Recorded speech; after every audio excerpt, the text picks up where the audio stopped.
Some of these perfect match men have found themselves in lukewarm water, but it didn't last too long. Let's discuss. Hey y'all, it's Nay. Welcome back to my little corner of YouTube. This video will contain spoilers for Perfect Match Season 3, Episodes 7 through 9. So if you haven't seen them yet and you do not want spoilers, save this video and come back after you do. You are about to hear my thoughts on Episodes 7 through 9, but of course I want to hear yours, so feel free to drop your thoughts below if you do want to participate in the conversation. And give this video a like before you go, so I know you enjoyed it. This video is sponsored by me. If you like movie and TV show commentary, then you are in the right place.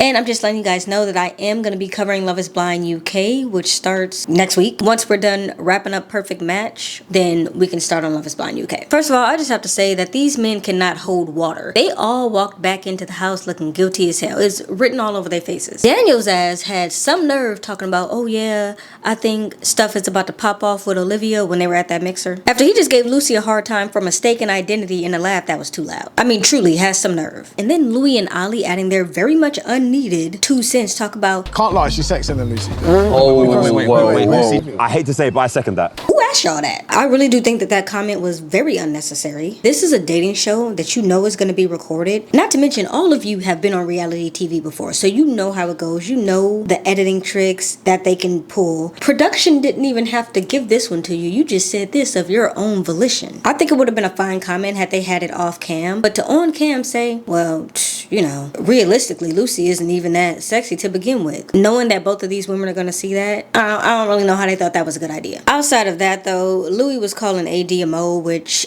I got a good chuckle out of, and I actually do agree with him. There are 5 beautiful ladies here, and AD, a mole. She was kind of there being a mole. She didn't shut down Louie's party too much. He still had a ball, but she definitely did kind of put a damper on the situation. I can't deny that. Due to this mixer, Juliette comes back in the house, and you know what? I know I gave Juliette a hard time, but I think I like her better this second time around. Maybe I just needed to warm up to her. She did not make a good first impression, but we are here now. Maybe she was on to something. Maybe Clayton just was too boring for her, because you know what? I actually really like her and Scott together. They seem to mesh very well. It seems very natural. It doesn't seem forced at all, which is what I thought it felt like with Scott and Rachel. Very forced, very just want to make it to the end, very awkward. It is a shame that her and Rachel can't seem to stay away from the same man. I don't know what that is about. Clearly they have the same type, just like Juliette said, but here we are. It's an even bigger shame though that Rachel can't seem to stay away from fuckboys, because now she's over here talking to Carrington. Isn't Carrington the one that came in the house saying he was a love bomber? He was gonna do whatever he had to do and say whatever he had to say to get a girl to match with him. Now the girls mixer, not too much is going down, but JR and Justine did end up talking. I agree with her. JR is being very forward, and it was coming off as kind of desperate, which is unfortunate because he looks good. He doesn't really need to be that desperate and like all this stuff, but it is what it is. I don't know. Maybe he was having an off day too. I was happy that my girl QT finally made an appearance. She was looking good as hell. But you know what? Her and Hannah are both from non-dating show reality TVs. Hannah's from The Mole, QT's from The Circle. And I wonder if they felt out of place amongst all these people who were on a dating show. I don't know. I'm trying to think if they are also the only ones who never got brought into the house. I think they might be the only ones who never got brought into the house. And maybe it's because subconsciously or maybe consciously the other dating show people were like, well, they're not from dating shows, so this isn't really their vibe. I don't know why. The reason could simply be that people didn't find them attractive. Okay, whatever. But it's interesting that the 2 people who were not previously on dating shows are also the 2 people who never got brought in. You know, they are both from highly strategic game shows, and I just feel like this probably wasn't a show for them. Whatever, they could find love, but I just think switch their shows. Put QT on The Mole, put Hannah on The Circle. I do think it is official. I can say that I do not like Daniel now, because I don't know,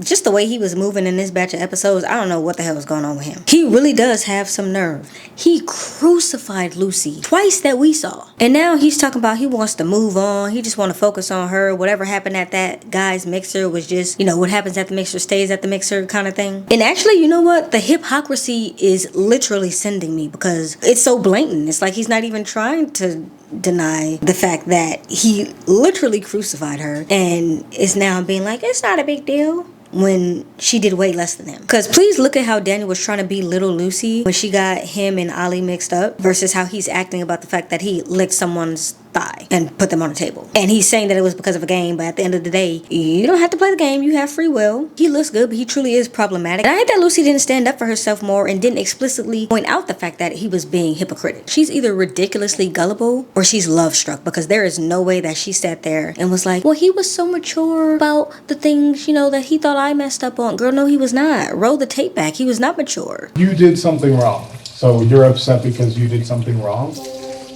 There's no chance in hell that Ollie and me are even close to being similar. He tried to be mature after the fact after you were crying because he was like, oh, I don't want you to cry. But he very much came at you sideways from jump. Twice. He literally threw a fit and now you're being super docile. Listen, I'm all about the feminine urge and the feminine energy, but sometimes you gotta stand up, you know? Like, you cannot let this man present to you this double standard on a platter. And it was almost at the cost of hypothermia because she still went on to do that damn ice bucket challenge with him. Girl, I wouldn't be doing no kind of challenge with this man. He failed his challenge when he was over here licking on thighs. Do y'all understand how long 4 minutes is in ice cold water? And for a man who is walking all over you, couldn't be me. Now, how do y'all feel about AD's stance on 50-50? I'm not really a 50-50 kind of girly. Like, if we're sitting at a table, if I'm at dinner, I'm 0 and he's 100. Bill's in the house.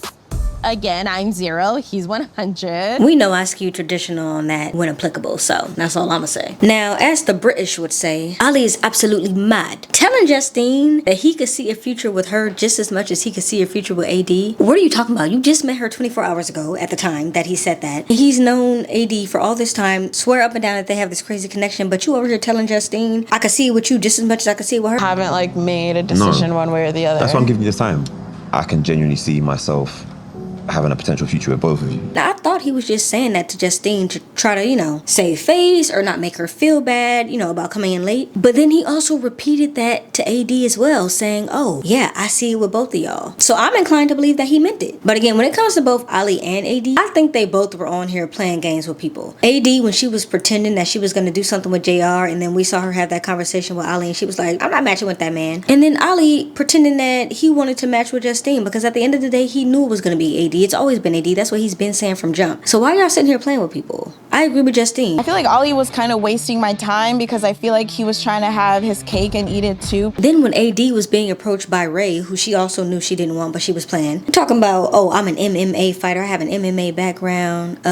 Ray's not even tall enough. Do you want to step ladder while you're at it? I've been holding in my 10 moves. Are you okay? No, he needs 6 more inches before he can come chat to my girl. Why you gotta come at that man for being a short king? That was so unnecessary. Ollie's petty king. But you know what? I had to think about it and I was like, I don't know. I feel like AD did her job as a girl's girl. Now, I don't necessarily subscribe to the whole girls thing. Some girls don't deserve the honor of you being a girl's girl towards them, if that makes sense. But she's right. She don't have no loyalty to these men. And I think her telling the girls what happened at that mixer was valid. Now, in the real world, I don't know. Maybe you might say no, but on this show, I think so. If someone is your friend, if you see your friend's man licking someone else's thigh, I think you should probably tell your friend that. Or your friend is going to be questioning what kind of friend you are. Now, some women don't really make sense. They get mad at the other woman when it's like, you really should be mad at your man. You should be mad at your man. But in this controlled environment, yes, I think AD had every right to tell them what went down. Because she was there. What kind of friend would she be if she didn't say anything? And you know, Justine gave her some insight as well as to what went down with Ollie. And I'm glad that AD made him say it with his chest, because he did lie to her face. And he was like, I'm sorry for what I did. And she was like, what'd you do? And he was like, lying about the kiss. She's like, oh, okay, I just want to make sure we're on the same page about the same thing. I'm sorry for not being honest with you before. Not being honest with me about what? About the fact that I kissed Justine. I'm sorry.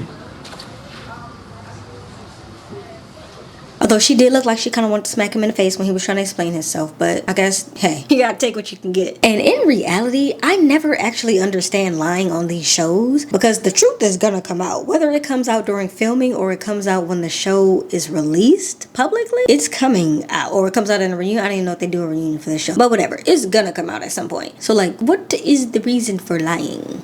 There's no reason. The truth is going to come to light. And then I don't know if this was production led or if he was just trying to make himself feel better when he got mad at AD about, again, laughing. What is up with these men being insecure about somebody else laughing with a girl? About her laughing with Ray. Being like, that's the same thing as me kissing another woman. You know that it's not. We know that it's not. Why are we even having this conversation? What did I do? I talked and I laughed with somebody that was trying that was trying to move to you. I'm saying, me personally, I wouldn't do that, but I guess we're different. You kissed a bitch and lied to me. And I said it was disrespectful. That's disrespect. I said it was disrespectful. If you're saying this is disrespect, then what the fuck did you do to me? I don't know what that was about. It came out of left field to me. Maybe they had been talking about it and we just didn't see it. It came out of left field to me and did not make any sense. He just needs to stick to having that baby in 8 months and 3 weeks like he said, because he was not too far off, and stop reaching for something to be mad about. Now when it comes to Sandy and Louie, it's Sandy's face when Louie was telling her about the kisses for me. Much like Daniel was trying to belittle his mixer situation, Louie was trying to do the same thing, being like, well, remember what you had did in the kissing challenge? Not the same thing, Louie. Not the same thing. I've said my piece on the Louie and Sandy thing. I thought they were just really here to mess around, but it seemed like at some point in time they actually both did catch feelings. I do believe that they both have feelings for each other. I just don't know how this translates to the real world. I don't know what's going to happen between JR and Sandy in this next episode, the final episode, but when it comes to them, I do see that something could happen there, and I see something happening for JR and Sandy more than I see it happening for Louie and Sandy, even though they do have a connection. It's too late for JR and Sandy to make a difference on the show because last episode, but on the outside I think they can make something shake. And then we have these other couples who it's also too late for. Clearly I was not a fan of Juliette and Clayton, but like I said, I actually like Juliette and Scott together. They aren't gonna win, but I do like them together, and I think something could work there as well. And finally, I'm here for the double R as well. I like Rachel and Ray together. Again, another couple too late in the game to win, but I do think they're cute together. Maybe, I don't know, something about Rachel, I feel like she feels awkward next to almost anyone, so it's really hard to get a read on her, but I do feel like they have good banter. They won that challenge, so clearly they can communicate well. I mean, Rachel ate those crickets like she'd been eating crickets all her life. And see what I was talking about, Fear Factor? Fear Factor would make people eat crickets too, although they used to make people eat them live, so it's a little different, but it was very much like I could tell they pulled some inspiration from Fear Factor for these challenges. For all of them, even the boat one. And I think they did okay in the final boardroom. Putting JR and Sandy together, fantastic strategic move. Choosing to not send Lucy on a date because it was going to ruffle too many feathers between her and Daniel, not a great strategic move. They absolutely should have done it. And honestly, that's exactly what Lucy would have needed, because she is in the sunken place. Help her out. Stop stirring the teacup. Like, she's not thinking clearly. When it comes to who's gonna win, this is my first time watching this show, so I'm not exactly sure how it works, but from the preview that they showed, I think it's basically that the full cast gets to vote on who the perfect match is. And so I think, if we're being honest, it's gonna come down to the big three. That's Ollie and AD, Sandy and Louie, and Lucy and Daniel. But Daniel and Louie removed themselves from the running because of how they acted at the mixer. As one of the single women, possibly one of the women they were all over, I would not vote for them to win, so I couldn't vote for their match to win. You could say Freddie and Madison, but they've been too unproblematic. For us regular reality TV show watchers, we know how it goes. In reality TV, there are tiers. You don't want to be too problematic that people don't like you, but you don't want to be so unproblematic that you fly under the radar and people don't remember you, because that's exactly the edit that Madison and Freddie have had. They're great together, like IRL, great. Love that they're not problematic. It could work between them. But that doesn't always translate well on reality TV. And so because they haven't been shaking things up and making too much of a stir, nobody's going to vote for them because they're too good. They're too good to be memorable. And so they're not going to get the vote for perfect match. When you look at Ollie and AD, they've had just enough drama that it's like, oh, they overcame, they persevered. So I think they have to end up winning. Just enough drama, but still a pretty solid couple. You know what I do wish? I wish that production would have let Ollie have some time at that mixer alone before they brought in AD, just to see what he would have done. He said, oh, I probably wouldn't have done anything anyway, but we'll never know. Maybe he would have had a kiss or two once that game started. See, they should have let some games get started, let some drinks get to rolling, and then brought in AD and been like, now what? Just to really give it a test, but you know, it played out the way it played out. And obviously, Ollie and AD have done well outside of the show, so it only makes sense that they win. Let me know what you think though, if you have more insight, if you've seen this show before, or how everything might play out, if there's going to be something that they throw, like something crazy they throw in at the end. Let me know. I will be back next week to discuss it, and until then, I will see y'all later. Bye. When is this video coming out? When is this video coming out? This is coming out the 8th. One of my rabbits has zoomies. Light, what you doing over there? I'm all about the feminine. Clearly I'm not. There's no way my battery is dying when I feminine urge. Feminine. But again, honestly, when it comes to both Ollie and Louie, it's because it's spelled like in America that would be Lewis. Wake up in Pasadena, nobody asked where we from. Cold-blooded conversation. ADD told me to run. Why he got too many coats? Cali got too many sons. Home of the famous and broke, broken and lonely, a bunch.